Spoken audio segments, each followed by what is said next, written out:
apa namanya Pak, mesinnya tak bawa ke bengkel yang lebih besar aja, soalnya di tempat kami masih keterbatasan apa namanya alat dan akal ya. Oke, mungkin ya nggak tahu berapa hari lagi ini jadi, mohon bersabar.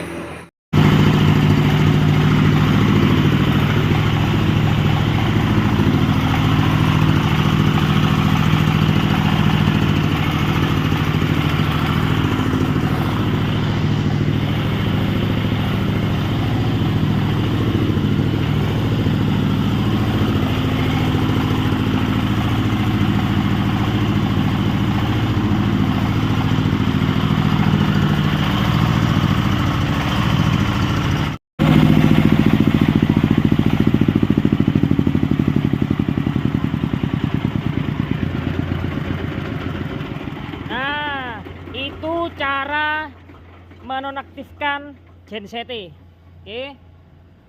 Pertama di stop, tek langsung tekan itu, oke? Supaya akinya nggak tekor. Oke, terima kasih, sekian dari kami. Jangan lupa kisi-kisinya. Oke, running test. Dihidupkan dulu. Ininya ditekan, setirnya langsung kita starter.